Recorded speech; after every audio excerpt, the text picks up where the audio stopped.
classe d'équivalence. Le but de la classe d'équivalence, c'est décomposer l'ensemble Z en union d'ensemble. Avant ça, on va faire un rappel. On dit que A est congru à B modulo N. Ceci est équivalent à N divise A moins B. Et c'est quoi N divise A moins B? C'est-à-dire, il existe K appartenant à Z tel que A moins B est égal à NK.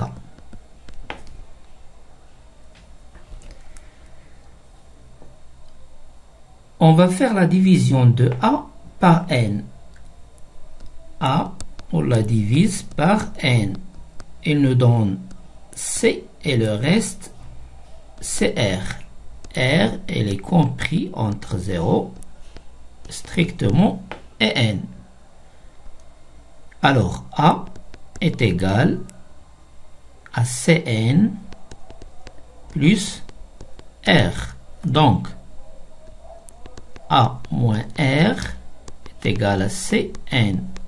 C'est-à-dire que N, elle divise A moins R. Et d'après le rappel, puisque N divise A moins R, alors A est congru à R modulo N.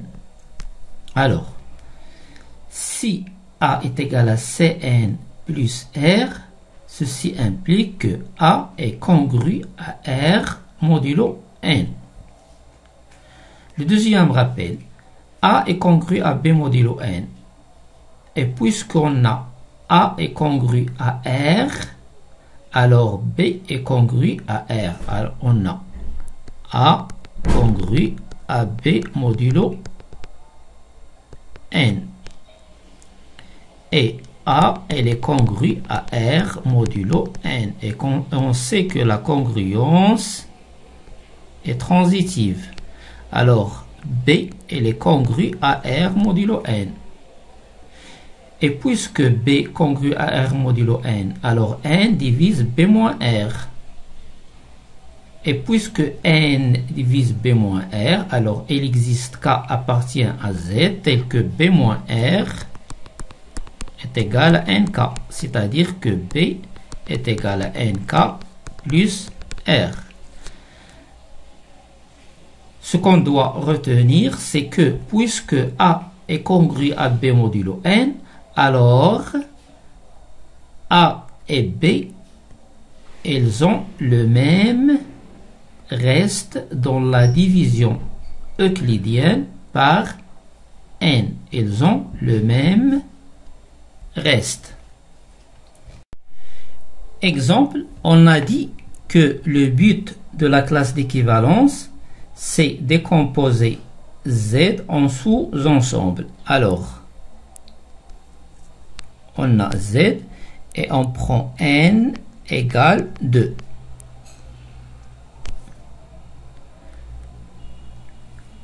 Et A, on va la diviser par, on prend un X qui appartient à Z et on va la diviser par 2. Alors, X est égal à 2K plus R. Le reste, il est compris entre 0 et 2, c'est-à-dire ou bien il prend la valeur 0 ou bien il prend la valeur 1. Alors, si R est égal à 0, R est égal à 0. Alors, on a X est égal à 2K. 2K. X est égal à 2K, tel que K appartient à Z. Alors, cet ensemble, c'est l'ensemble des nombres pairs. C'est-à-dire, cet ensemble, c'est l'ensemble des X. C'est quoi X est égal à l'ensemble des X, tel que le reste est égal à 2. C'est quoi le reste est égal à 2? Le reste R, c'est-à-dire A est congru à R. C'est quoi notre A? C'est X. X, elle est congrue à le reste, c'est 0, modulo 2. Alors, cet ensemble sont les mêmes. L'ensemble des deux cas, X est égal à 2K. Pourquoi? Parce que X est congru à 0 modulo 2. Si le reste est égal à 1, cet ensemble, il s'écrit 2K plus R. R est égal à 1, c'est l'ensemble du 2K plus 1, tel que K appartient à Z. C'est quoi 2K plus 1? C'est l'ensemble des X qui appartient à Z. Évidemment, il appartient à Z, tel que X, elle est congrue maintenant, puisque le reste c'est 1, voilà le X. Puisque le reste c'est 1, alors X est congru à 1 modulo 2. Alors cet ensemble, c'est l'ensemble des nombres impairs. Et puisque le premier ensemble, il est lié à 0, on va le noter. C'est une notation. Alors, on va le noter 0 bar, 0 bar. Même chose, c'est 0 bar. Puisqu'il est lié avec le reste qui est 0. L'autre ensemble, on va le noter 1 bar. 1 bar. Alors, c'est quoi 0 bar? Pour n est égal à 2. 0 bar, c'est l'ensemble des nombres pairs.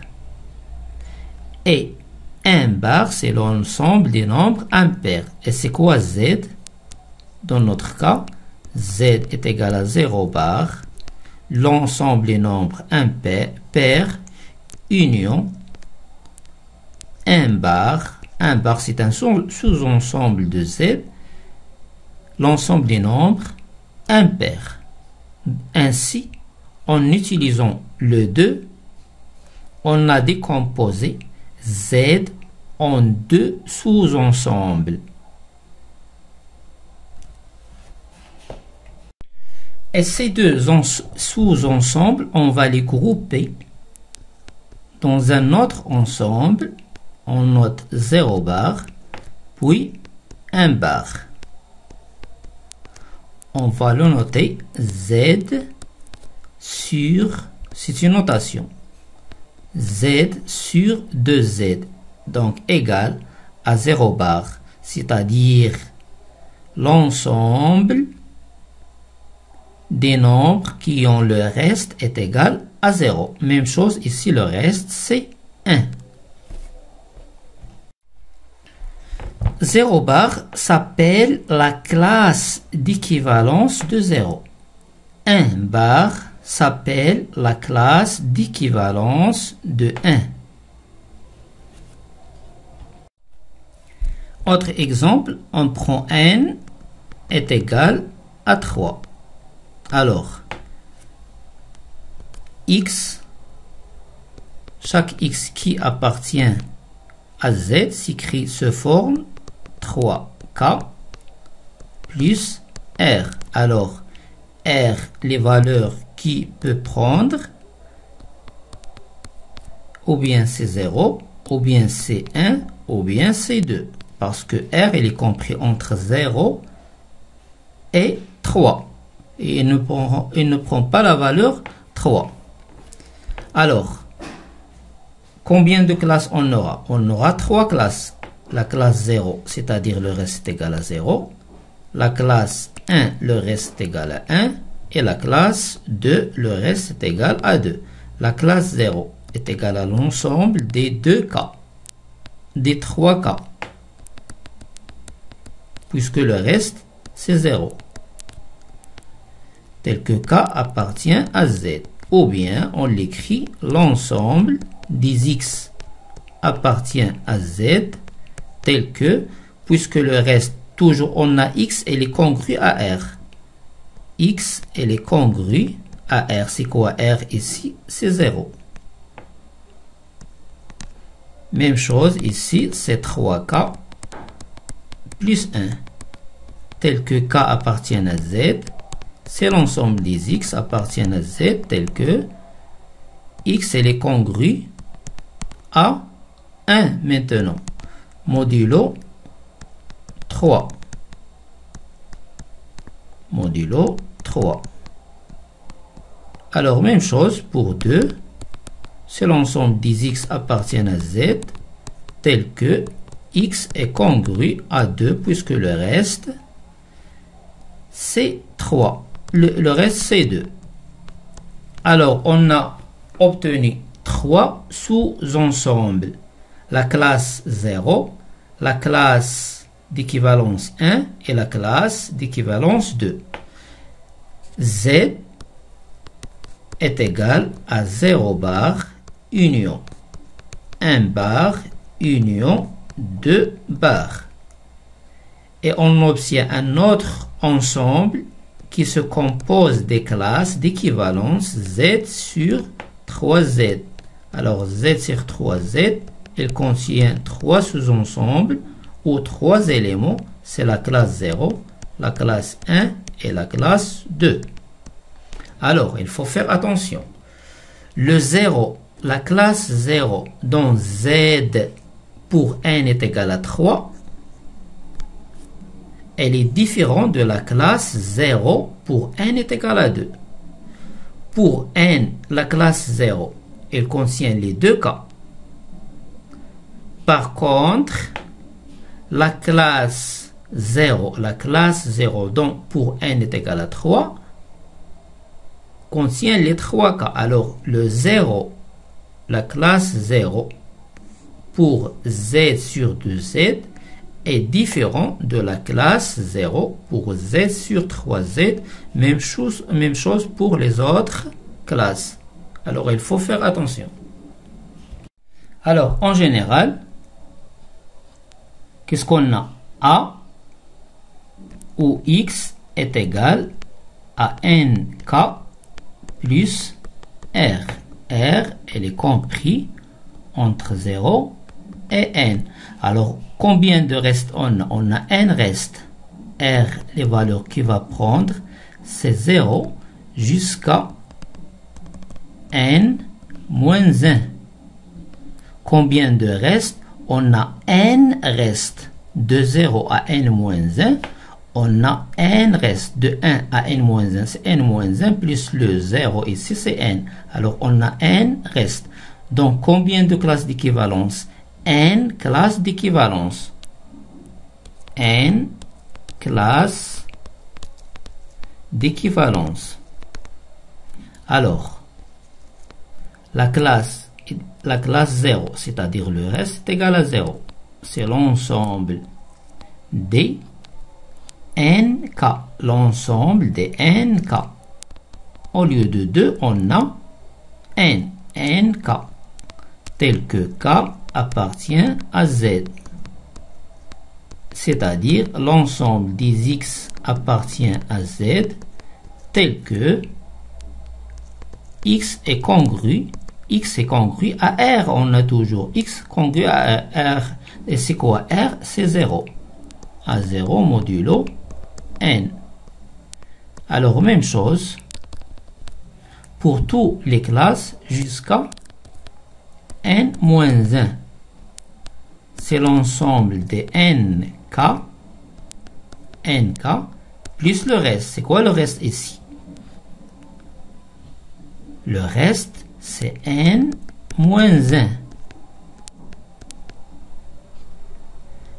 Tel que K appartient à Z. C'est l'ensemble des X toujours appartiennent à Z, tel que X elle est congru à N-1, puisque le reste c'est N-1 modulo N. Ainsi, Z, c'est la réunion de toutes les classes. C'est la classe 0, union, la classe 1, union, jusqu'à la classe N-1.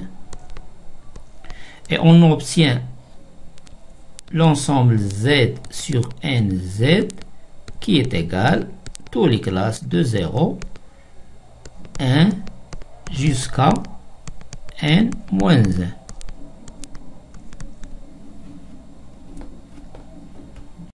Ce qu'on doit retenir que Z sur NZ est composé de classes 0 jusqu'à n-1. Et chaque classe, par exemple la classe de A, c'est l'ensemble des X qui appartient à Z, tel que X est congru à A modulo N. Ici, le A n'est pas nécessairement compris entre 0 et n-1. A, il appartient à Z. Et si on fait la division de A par N, ça donne NK et le reste c'est R. On fait la division de A par N. Le reste c'est R. D'après le rappel, on sait que A est congru à R modulo N. Ceci est égal à l'ensemble des X appartient à Z tel que X est congru, puisque A est congru à R, alors X est congru à R. Maintenant, R c'est un reste. A ici n'est pas un reste. Donc, égal, d'après la définition de A bar, on a ici A. Et puisqu'on a ici R, c'est R bar. Alors, A bar est égal à R bar. Alors, on retient que Z sur NZ se compose des classes d'équivalence. Et chaque classe d'équivalence, c'est l'ensemble des X appartiennent à Z, tel que X est égal est congru à A modulo N. Et le A, il n'appartient pas, il n'est pas nécessairement un reste, il appartient à Z. Mais A, il a un reste par la division euclidienne de N, puisqu'il a un reste, elle est congrue à ce reste. Alors, la classe de A est égale à la classe de R. Un exemple. Par exemple, je suis dans Z sur 5Z.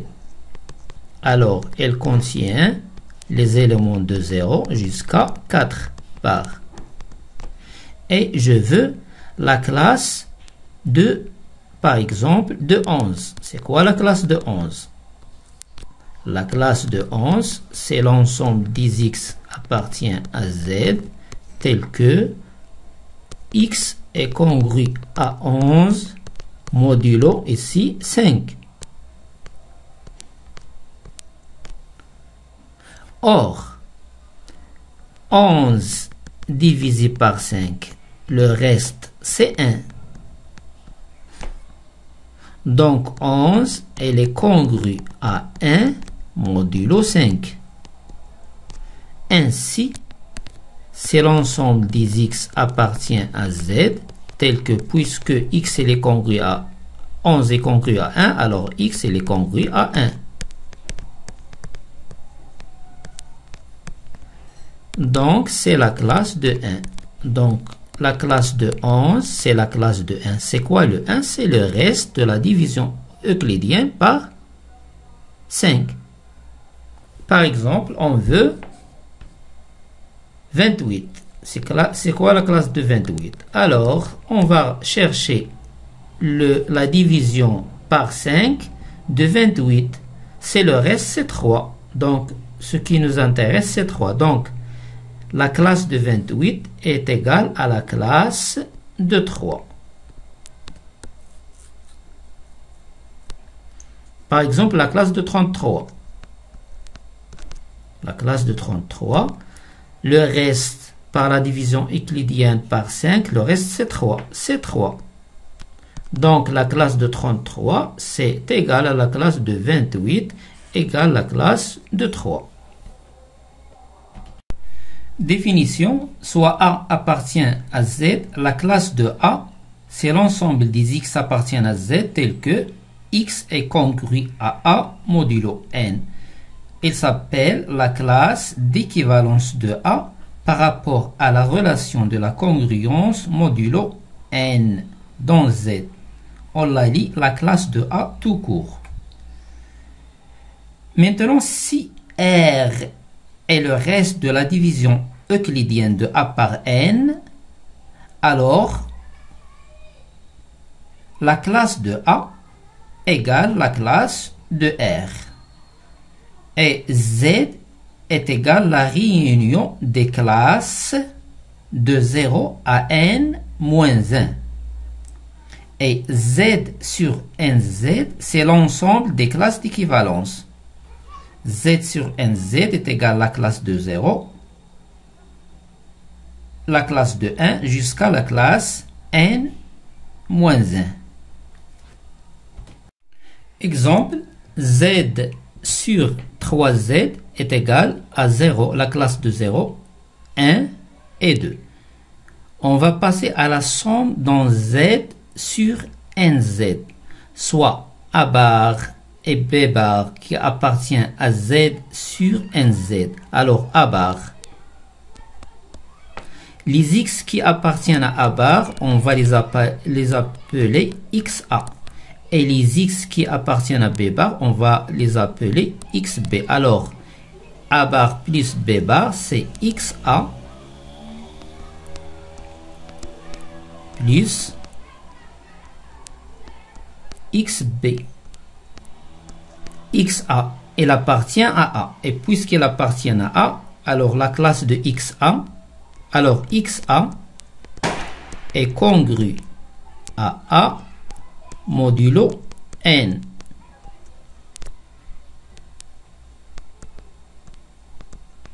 Et XB, elle est congrue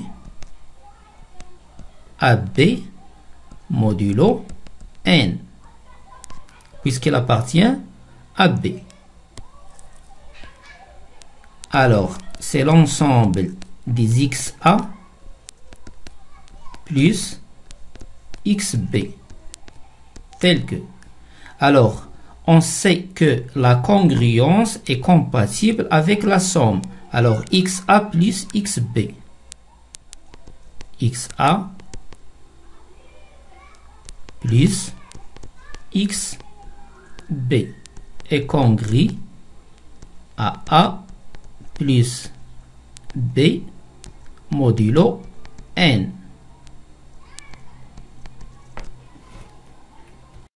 Alors, on va appeler XA plus XB, on va l'appeler X. Donc, c'est l'ensemble des X qui appartient à Z, puisque XA et XB appartiennent à Z, tel que XA plus XB, c'est X, est congru à A plus B modulo N. Et d'après la définition, l'ensemble des X tel que X est congru à A, c'est A bar. Ici, X elle est congru à A plus B, donc c'est A plus B le tout bar. A plus B le tout bar.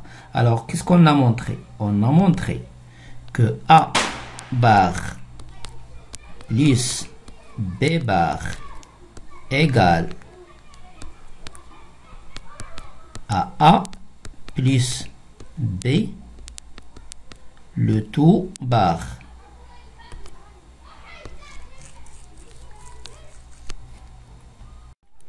De la même méthode, pour le produit, on a A fois A bar fois B bar, on a XA fois XB, et on utilise la congruence compatible avec le produit, donc XA fois XB congrue à A fois B, donc X c'est XA fois XB, il est congru à A fois B. Ainsi, on a A bar fois B bar est égal à A fois B le tout bar. Exemple, Z sur 6Z. D'après le résultat de la somme, 3 bars plus 4 bars, ça fait 3 plus 4 le tout bar, c'est-à-dire ça fait 7 bars. Et c'est quoi 7 bars? Le reste de la division euclidienne par 6, ça fait 1. Donc, 3 bars plus 4 bars égale 1 bar, c'est-à-dire la classe de 1. Maintenant, le produit. 3 bars fois 4 bars, la classe de 3 fois la classe de 4 est égale, c'est la classe de 12. 12 divisé par 6, le reste c'est 0. Donc, égale 0. La classe de 3 fois la classe de 4 est égale la classe de 0.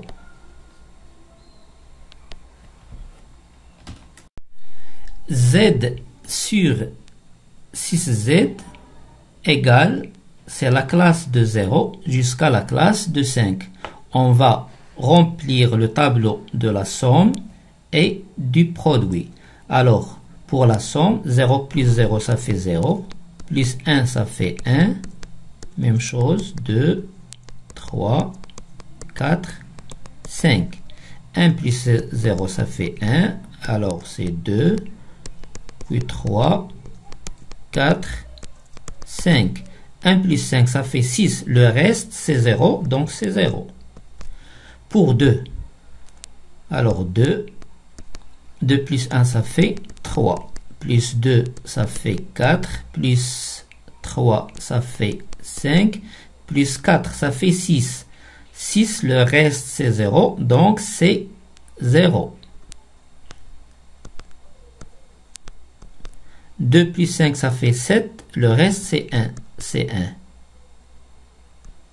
Alors, je laisse la suite pour l'élève. Ici, fois 0. Le produit, donc c'est 0 toujours, 0,